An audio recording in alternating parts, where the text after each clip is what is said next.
Amid the vast Egyptian desert, where the sunset paints the horizon crimson and silent souls drift across the sacred Nile, stands a god who guards the threshold between life and death. Anubis, the jackal-headed deity, sentinel of the eternal gates. For thousands of years, the ancient Egyptians believed that no soul could cross into the afterlife without Anubis as their guide. He is the one who weighs the human heart against the feather of Ma'at, the goddess of truth, the one who decides whether a soul shall be redeemed in light or devoured by eternal darkness. In this video, we will uncover the complete story of Anubis, from his mysterious origins, through the sacred rituals of mummification, to the symbol of justice and timeless faith he left behind. So take a deep breath and ready your spirit, for this journey will lead you beyond the veil, where life, death, and the deepest mysteries of the human soul intertwine. And so, to begin this journey, a voyage back through time, across the golden sands and the stone walls carved thousands of years ago, let us pause at the very dawn of all legends. The opening scene in the story of Anubis, the god whose very name made ancient Egyptians bow their heads in reverence and awe. As night descends upon the desert, the air grows still.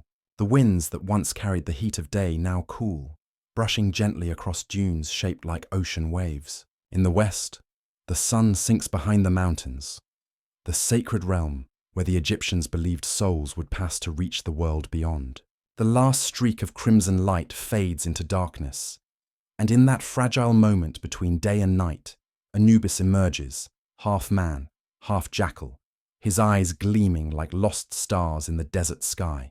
Even if imagined, such a vision still makes the human heart slow its beat, for it whispers of something that transcends life and death, the sacred silence of eternity. This opening setting is more than just a glimpse into ancient Egypt. It is a gateway into the spiritual mind of an ancient people. They did not see death as an ending, but as a continuation. A journey where the soul required guidance, protection, and righteous judgment. In that world, Anubis was not a symbol of destruction, but the guardian of order amidst chaos, the keeper of the fragile boundary between two realms. He was not to be feared as a monster, but revered for his solemn beauty, a divine being bound by loyalty to the laws of the cosmos. Imagine yourself standing in the Valley of the Tombs, where sand has blanketed centuries, and every block of stone still whispers tales through its hieroglyphs. Under the moonlight, the statues of black gleaming gods shimmer, muscular bodies, jackal heads bowed toward humankind. No sound breaks the silence except the faint breath of wind slipping through a tomb's entrance. Yet within that silence, you can almost hear a whisper.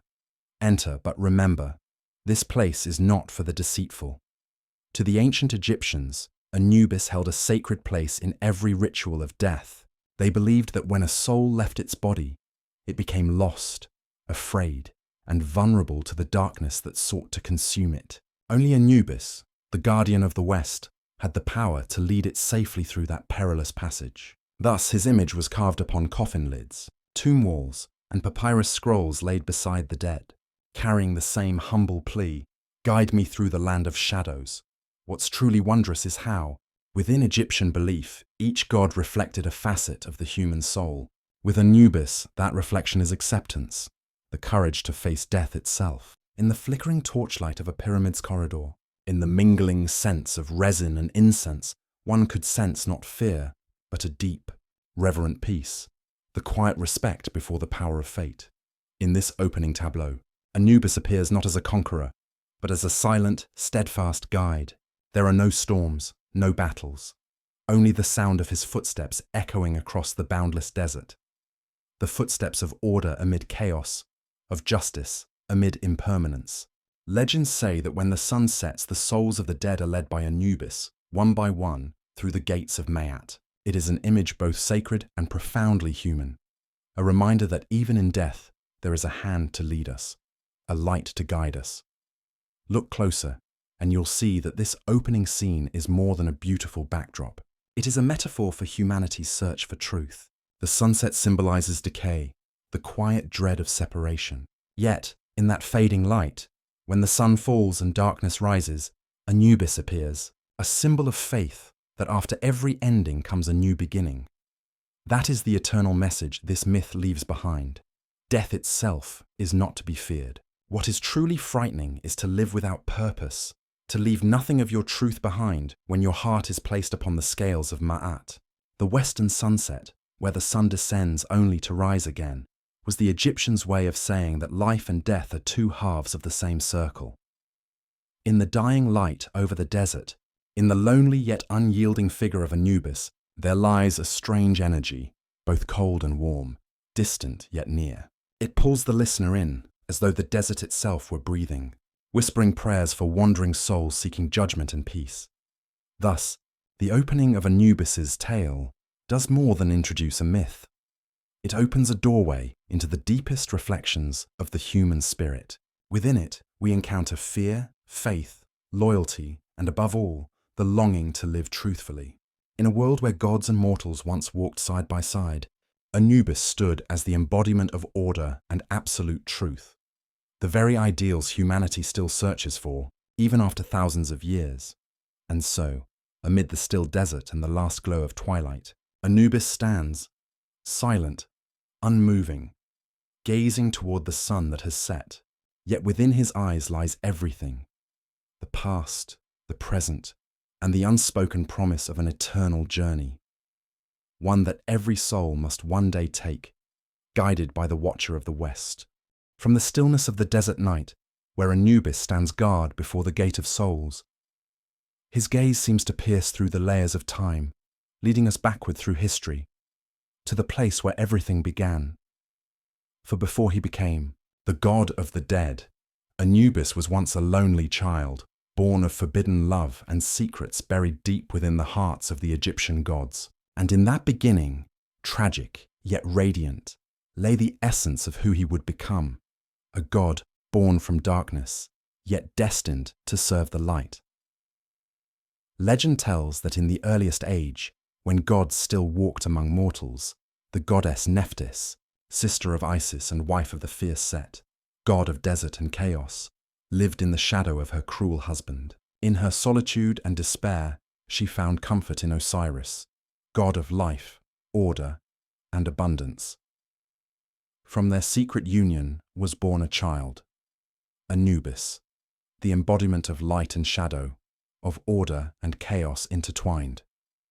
But fate is never gentle with the children of secrecy. Fearing Set's wrath, Nephthys abandoned the infant in the marshes of the Nile, that fragile boundary where life and death mingle like morning mist. The image is haunting, a baby crying amid drifting fog, his wails echoing across the still waters, blending with the mournful howls of jackals along the sandbanks. For a moment, even the heavens seemed to hold their breath, a forsaken soul waiting for salvation.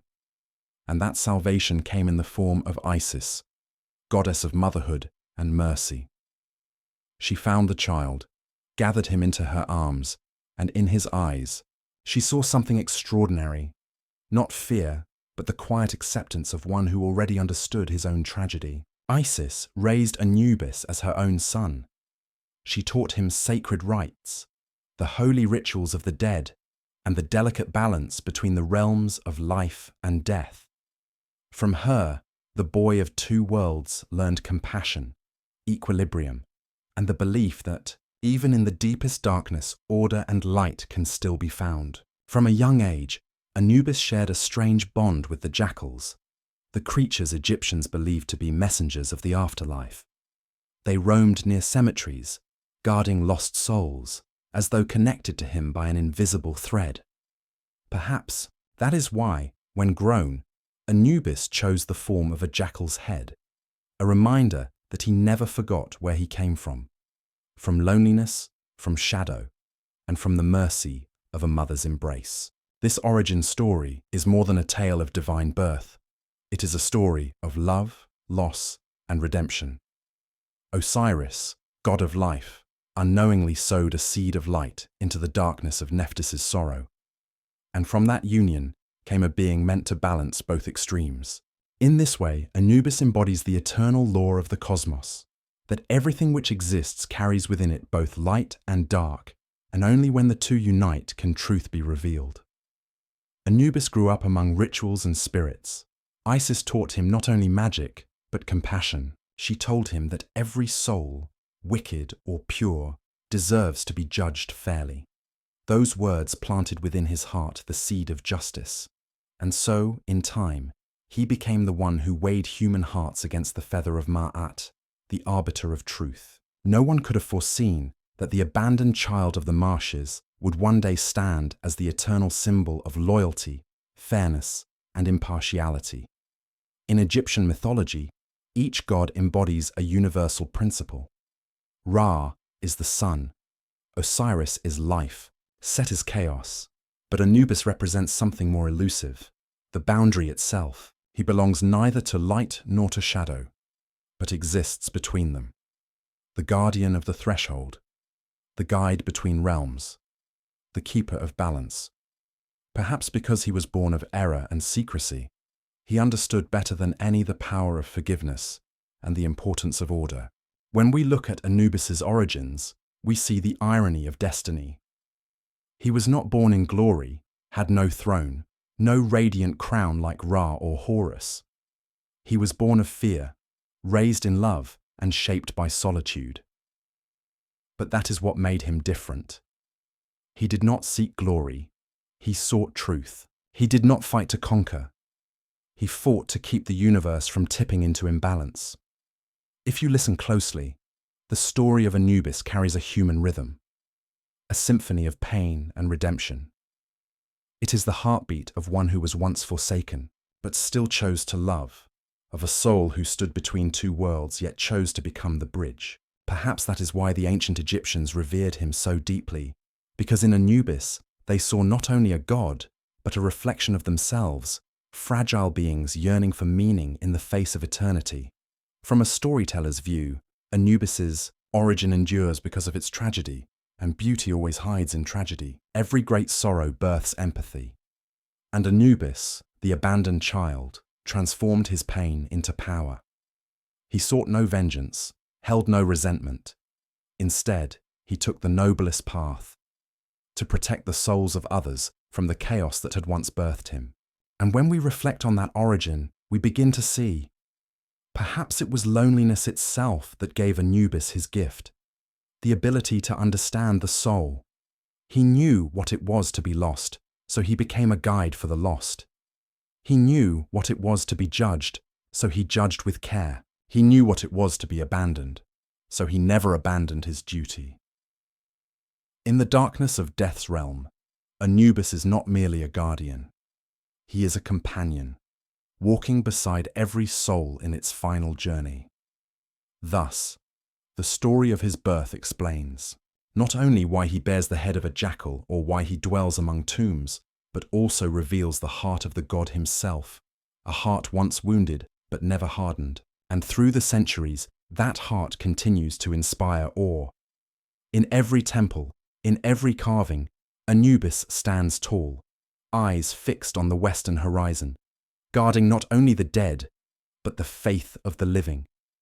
And as the mists lift, his image becomes clear, not a cold deity, but a soul who once knew love, who once knew pain, and still chose to protect justice. From the abandoned child of the Nile to the divine guide of the afterlife, his journey is not only the story of a god, it is the story of humanity itself, born in darkness, yet forever reaching toward the light. And from those tangled origins, born of love, betrayal, and mercy, Anubis came of age, carrying within him both the light of Isis and the shadow of Set. The boy once abandoned in the marshes had now become an eternal symbol, a being who walked between two worlds, yet truly belonged to neither. And upon that lonely path, Anubis began to bear the sacred titles that would define his divine nature, titles that, through millennia, humanity would continue to revere and fear in equal measure. The Egyptians called him foremost of the Westerners. To them, the West was not merely the place where the sun set. It was where the soul embarked on its final journey after leaving the mortal body. Where the sun faded, the spirit was reborn in darkness, and Anubis was the guide of that passage. He stood at the border between the dying light and the rising night, watching in silence as each soul crossed over, a gatekeeper who never slept. There, amidst golden dunes and ancient tombs, his name echoed like a prayer whispered through time. Lead me home. Yet Anubis was more than a guide. He was also Lord of the sacred land. That sacred land was not a palace, nor a temple, but the necropolis, the resting place where mortals sought their final stillness. While other gods ruled the heavens or the depths of the Nile, Anubis chose the earth, the quiet soil where souls lay, and death was covered by the warm silt of life. To the Egyptians, death held no terror if one was buried in that holy land, for they believed Anubis kept vigil over them.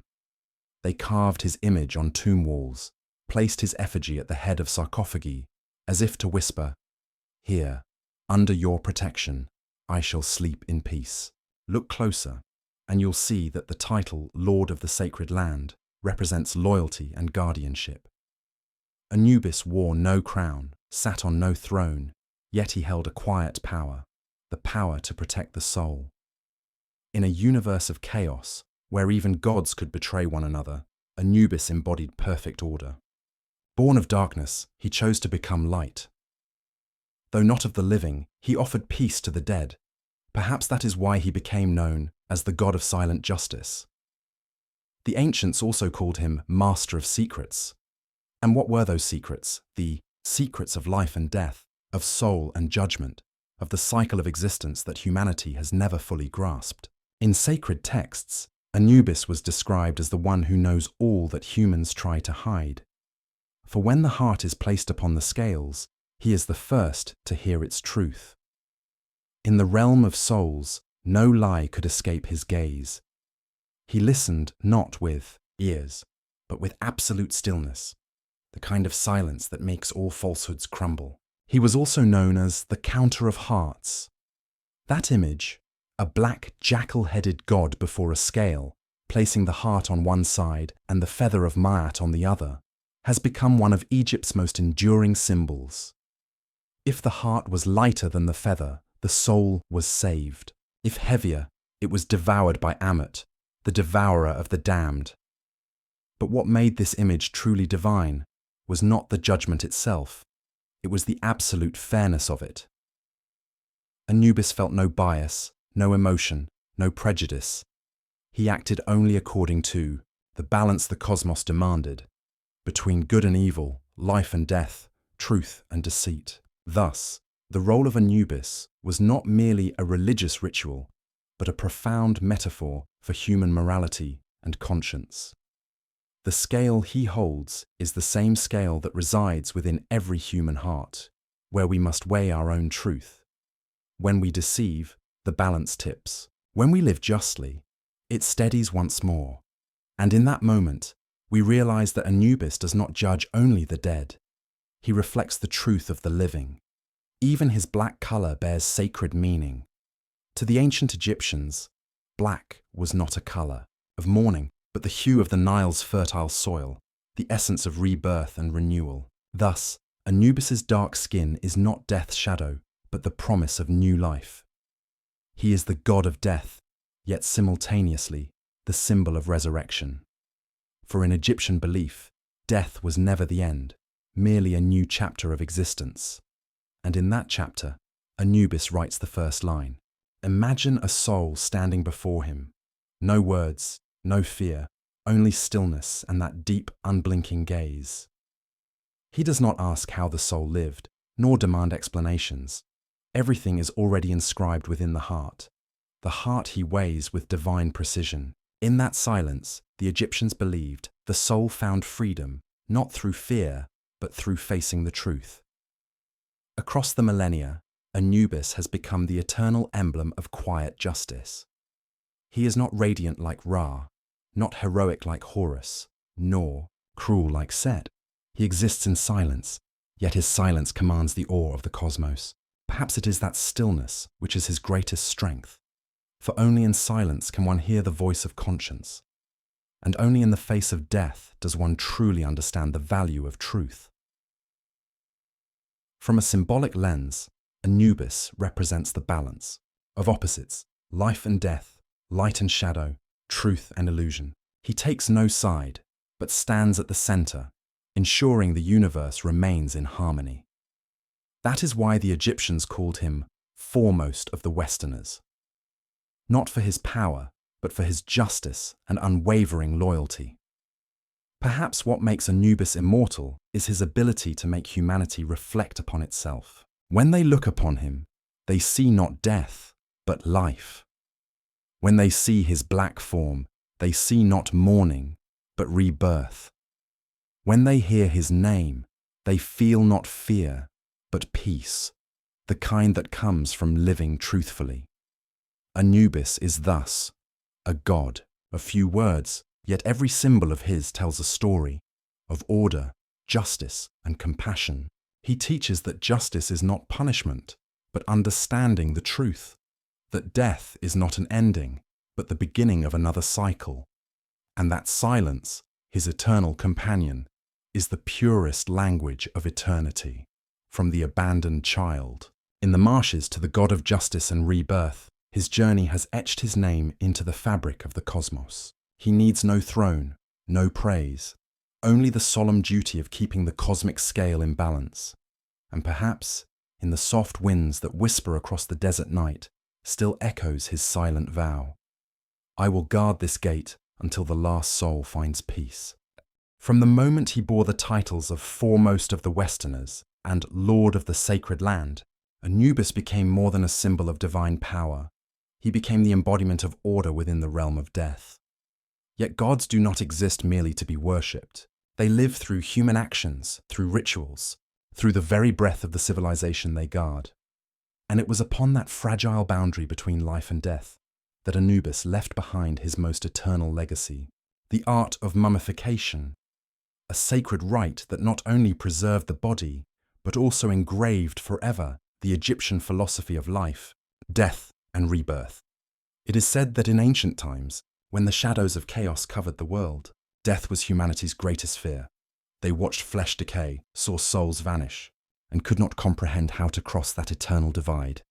It was then that Anubis appeared, a lamp in the night, not to banish death, but to help humankind understand and accept it.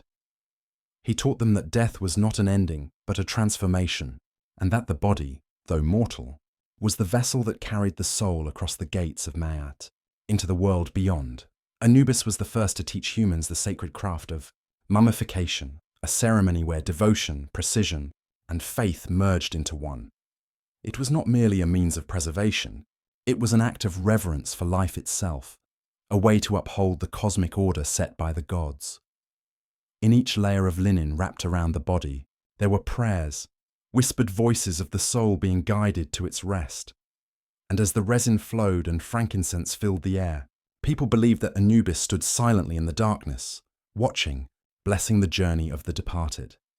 The story becomes most sacred when Anubis is no longer just the teacher, but the first to perform the rite himself, when Osiris, the just and noble king of Egypt, was treacherously slain by his brother Set. His body torn apart and scattered across the land, the order of the world collapsed. In that moment of despair, Anubis stepped forward, silent, steadfast, his loyalty unbroken. It is said that Anubis wandered through the deserts, seeking every fragment of Osiris's body. The sands howled, the winds wailed like lost spirits. Yet for every piece he found, Anubis cleansed it gently, anointed it with oils, and wrapped it in pure white linen. No word of complaint, no cry of sorrow. Only the quiet devotion of one who knew that death cannot touch the soul of the righteous. When the ritual was complete, Osiris's body was so perfectly preserved that decay could not claim it. Thus his spirit was reborn, and he became lord of the underworld, and Anubis, who had given his heart and skill in unwavering service, was from then on revered as the god of embalming. He became the patron of funerary rites, the teacher of priests, and the symbol of loyalty and integrity among gods. From that moment onward, whenever an Egyptian passed away, the presence of Anubis could be felt in the ritual of mummification. Priests donned jackal masks, performing the ceremony amid incense smoke, reciting ancient hymns so that no soul would lose its way. The linen wrappings were not only for preservation, but a sacred barrier shielding the spirit from chaos. And there, within the stillness, Anubis was present, teacher, guardian, protector, ensuring that the order of death mirrored the order of life. The true wonder of mummification lies in its transformation of fear into faith. Instead of dreading death, people began to believe they could pass through it, that their souls would be guided by Anubis to a place of peace. Death ceased to be a loss. It became a homecoming. Each mummified body, each prepared soul, was a lesson in how humanity learned to face eternity without fear, and within every ritual lay the echo of justice and balance. Anubis did not merely preserve flesh, he preserved the integrity of the soul. The Egyptians believed that if the body were destroyed, the soul could not survive, but under Anubis's care, all was made whole, the body protected, the soul illuminated, and justice, even in death, upheld. Thus Anubis became known as the god of fairness beyond the grave, ensuring that whether one was king or peasant, all souls would be judged equally before the scale of truth. Anubis also stands as the symbol of absolute loyalty. He does not betray, does not seek power, does not conspire. In a divine realm rife with envy and deceit, Anubis remains the embodiment of silence and integrity. The image of him standing beside Osiris's body, head bowed, hands lifting the sacred jar, eyes solemn, is a timeless vision of devotion few mortals could ever comprehend. Through the millennia, the Egyptian ritual of mummification has become one of humanity's greatest legacies, and at its heart remains Anubis, the teacher of immortality. Beneath the flickering torches of pyramids, as chants echo through stone corridors, his presence is still felt. A god who demands no grand worship, only the preservation of cosmic order in the world beyond. For in the eyes of Anubis, death is never to be feared. It is simply another chapter of life, where the soul is purified, justice is fulfilled, and humankind rediscovers its purest essence. And perhaps that is why, across countless millennia, as temples crumble and kings turn to dust, Anubis still stands, proud within the shadows, keeping his eternal vow to guide humanity across the final threshold, with loyalty, compassion, and unwavering faith in life beyond death. When the embalming rites for Osiris were complete, the scent of resin still hanging in the air and the pure white linen wrapped about the body of the king of the dead, Anubis believed that order had been restored. Yet deep within the desert's shadow, where winds carried the roar of hatred and embers of rage, Set, the betrayer, god of chaos, had not yielded. He could not bear to see his brother reborn, could not accept that Osiris's soul might live forever in the eternal realm. Thus, once more, evil sought to pierce the veil of order that Anubis had raised with his loyalty and sacred care. From this point on, the tale of the clash between Anubis and Set is more than a battle of gods. It becomes a symbol of the timeless struggle between chaos and order, between darkness and justice, between betrayal and fidelity. In ancient Egyptian thought, every deed of the gods held a lesson for humankind. And this battle proved that justice never remains silent when order is threatened. They say that when Set came to the place where Osiris's body lay, he did not approach with the timid steps of a penitent, but with the fury of one intent on erasing every trace of order. Desert winds rose, the sky seemed stained with blood, and Set's silhouette emerged from the sandstorm, his eyes blazing like the fire of chaos. He meant to tear Osiris apart once again, to erase the symbol of eternal life that Anubis had so painstakingly made whole. But he did not expect the guardian of the dead to be waiting in the quiet. Anubis, with a gaze cold as a moonless night, stepped from the dark. He bore no bright weapons, only the flame of justice and an undying loyalty. The two gods faced one another, one filled with the wrath of chaos, the other carrying the stillness of justice. The desert fell silent, the wind howling through the dunes like a warning from the earth itself. Set roared, "You, keeper of corpses! You have no right to stop me!" "This world belongs to the strong." Anubis said nothing. He advanced, each step seeming to make the ground tremble, as if the very dust of Egypt recognized which side held the truth. And when Set lunged, bringing the force of a storm, Anubis raised his hand, not to destroy but to chastise. A flash of light cleaved through the veil of sand. Set's scream echoed across the desert. They tell that in that combat, Anubis did not slay Set. Instead, he marked him, searing a scar upon his back and turning his skin into black-spotted patterns, what we would call leopard hide. From that moment on, the leopard skin became a sacred emblem for Egyptian priests, draped over their shoulders during embalming rituals as a reminder. Order can only endure when chaos is restrained. The image of Anubis marking Set's back was more than punishment. It was the universe's declaration. Every chaos needs limits, and every betrayal must bear consequences. Set might live on, but he would carry the trace of his crime, a reminder that neither gods nor men can escape the hand of justice. After that confrontation, Egyptians no longer saw Anubis merely as the god of death, but as the guardian of eternal order. He not only watched over souls, he subdued darkness within the human heart. In their consciousness, Anubis became a symbol of restraint, control, and harmony, the foundations of existence. The leopard skin, a seemingly small symbol, held immense meaning. Each time a priest donned that hide in ceremony, he did more than serve the dead.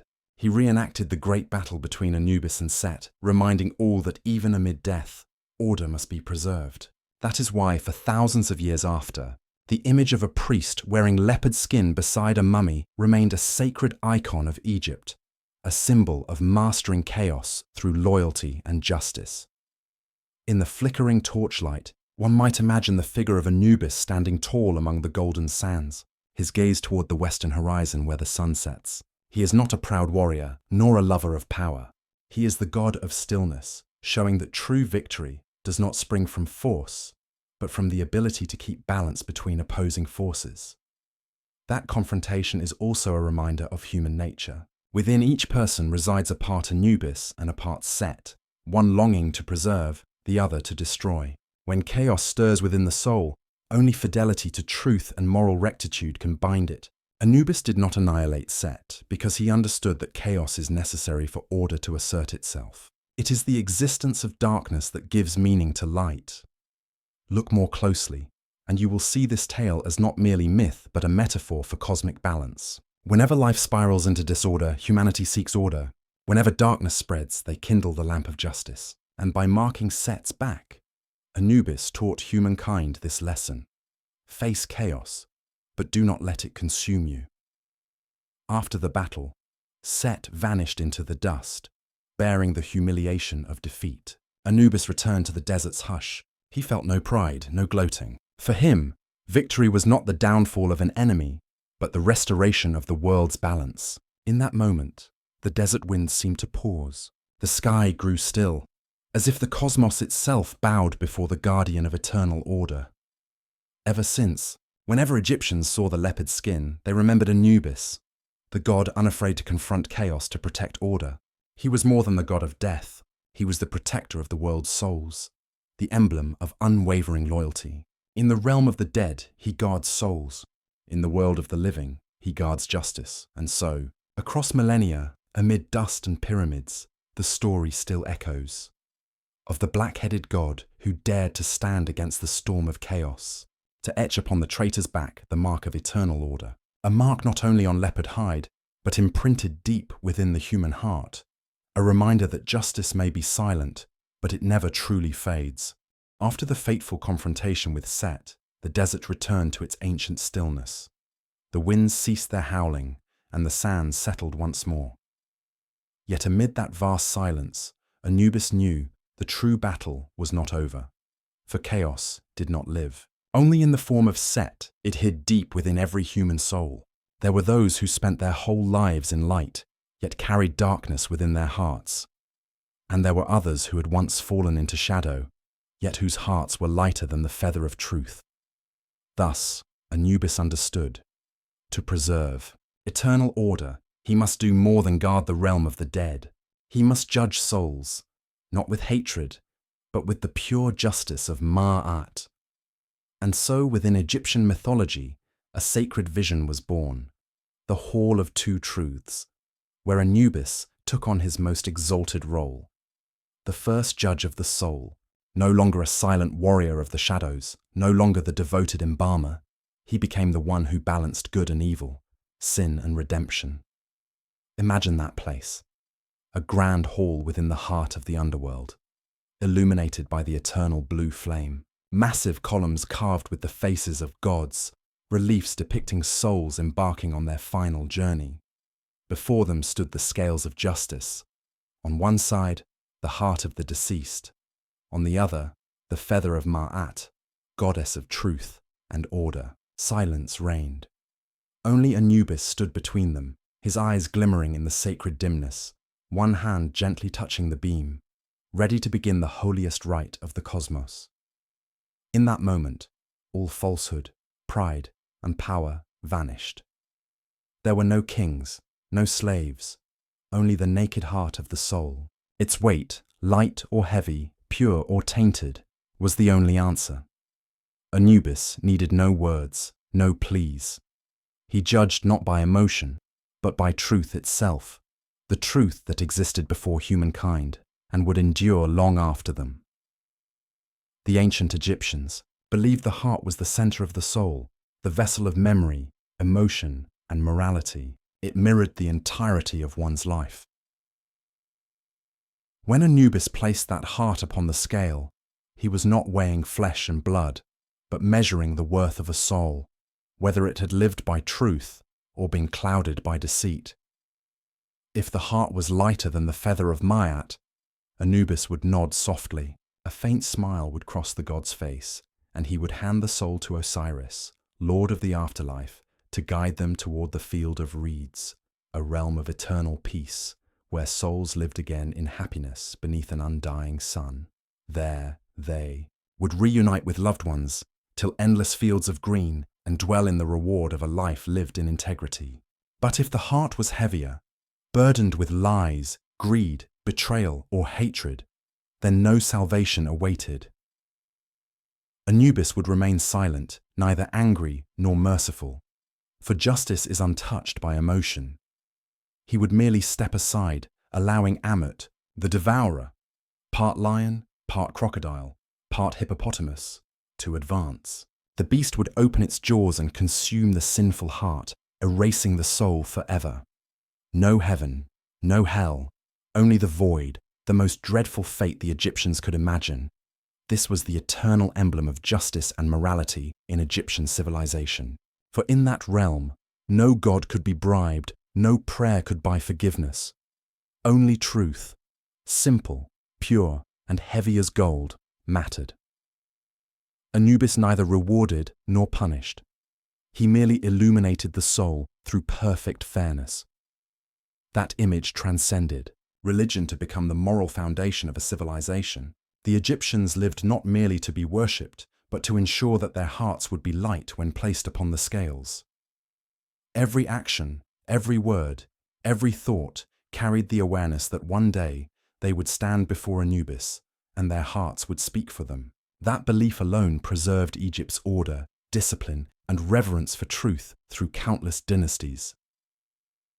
On the walls of tombs and temples, Anubis is always shown bending over the scales, one hand steadying the beam, the other gently touching the heart of the soul. His gaze is not stern, but serene, the look of one who understands human nature. For Anubis is not merely the god of death, he is the one who comprehends life itself. He knows that human souls are fragile, that all stumble, yet only truth can set them free. Perhaps what makes this vision so moving is that in that moment of judgment, Anubis does not only weigh, he understands. He listens to the final heartbeat of the soul, feels its fear, its remorse, its yearning for redemption. And yet he lets the scale decide. For justice cannot be swayed by compassion. It is this steadfastness that grants Anubis his sacred power, the god who shows no bias, who does not waver, yet whose heart is filled with silent mercy. Look deeper, and you'll see that the Hall of Two Truths is not just a place of deathly judgment, but a mirror of inner conscience. Each person, in their lifetime, must face their own scale, the quiet moment when they ask, have I lived truthfully? Have I betrayed what I believe in? There, Anubis is no longer a distant god, but the voice of conscience itself, the unseen hand that keeps us from falling into the world's chaos. When the final light fades within the Hall of Two Truths, Anubis returns to the shadows. He does not linger to witness the joy or despair of the souls, for his duty is only to keep the scales balanced, neither toward light nor darkness. In the silence of the afterlife, he waits again for the next soul, as though justice were a river that never ceases, flowing through all time and all civilizations. And that is why the image of Anubis endures through millennia. He is not the god of victory, nor of love or creation. He is the keeper of truth's gate, the guardian of moral order, the reminder to humankind that everything may change, except justice. And in the moment when the heart touches the feather, we do not merely witness judgment. We glimpse the truest reflection of ourselves. So, whenever you look upon the scales of Anubis, see not just the symbol of death, but a gentle reminder from life itself. Live so that your heart may be as light as a feather, not out of fear of being devoured, but because truth is the only path to eternity. And then, when the scales of justice finally closed, when the last soul had been judged between salvation and annihilation once more, the shadow of Anubis quietly departed from the Hall of Two Truths. No cheers, no cries of sorrow, only that jet-black figure walking alone amidst the eternal sands, leaving behind a faint glimmering trace of truth. The judgment was done, yet the journey of Anubis was never meant to end. For as long as there is death, as long as there is fear, as long as there are hearts in need of guidance, the black jackal god will remain standing upon the threshold between two worlds, silent, steadfast, and unchanging. From this moment on, the legacy of Anubis began to take shape. Not merely in stone walls, papyrus scrolls, or sacred rites of embalming, but within the deepest faith of humankind in life and death. Through every age, every dynasty, his image has carried new meanings, yet its essence has never changed. He is the symbol of guardianship, of unwavering loyalty, and of the sacred silence before death. Imagine this: thousands of years pass, empires crumble, mighty kings turn to dust, temples collapse, pyramids erode under the breath of time, and still, Anubis remains. In faint reliefs, in tiny statues buried with the mummified dead, in every whispered prayer offered by Egyptians before saying farewell to their loved ones, the name Anubis is spoken with absolute reverence. They did not pray to him for wealth or victory. They only wished that he might guide the souls of their beloved safely through the realm of death. For in the hearts of the Egyptians, Anubis was not merely a god. He was a companion of souls, standing between darkness and light, between fear and faith. What made him unique was that, unlike many radiant gods, Anubis always appeared in stillness. No thunder, no blinding light, no triumphant conquests, only the silence of sand, of night, of death itself. And it was this silence that made him great. For in a world where all things fade and change, only the silence of Anubis endures, a reminder that death is not to be feared, but to be understood as a part of the cosmic order. Anubis became the bridge between humanity and the afterlife. When the ancient Egyptians prepared the bodies of the dead, they believed Anubis was watching. When they placed amulets and sacred inscriptions within the coffin, they believed he was guiding the way. Under his care, death was no longer an ending, but a sacred passage, a door opening into new life upon the field of reeds. And so, fear transformed into faith. Humanity no longer looked upon death with terror, but with reverence. They learned to accept decay, for from it came eternity. They understood that flesh will fade, yet the soul, if honest, if as light as a feather, would be led by Anubis himself. In that belief, Anubis was not merely the god of death, but the god of continuation. From the old kingdom to the new, his image was carved everywhere, upon coffins, tomb walls, amulets, and in sacred hymns. People believed Anubis sat watch over every grave, protecting the dead from thieves and evil spirits. They depicted him bending over the body, one hand upon the forehead of the mummy, his gaze both gentle and stern, an image of perfect devotion. His loyalty was not to Osiris or to any mortal dynasty, but to his own divine duty, preserving the boundary between life and death. Strangely enough, a god without a throne, without an army, became a symbol more enduring than any pharaoh, for the power of Anubis lay not in dominion, but in trust, the trust of mortals. When a person drew their final breath, They believed Anubis would come, not with noise or dread, but in quiet grace, standing there as a gatekeeper, waiting to lead the soul onward. Through millennia, from the stone walls of ancient Egypt to modern art and storytelling, Anubis has remained present. In art, he is the embodiment of balance between shadow and light. In spirituality, he is the guide through darkness. In philosophy, he represents the eternal order, where every soul, noble or sinful, must bow before justice.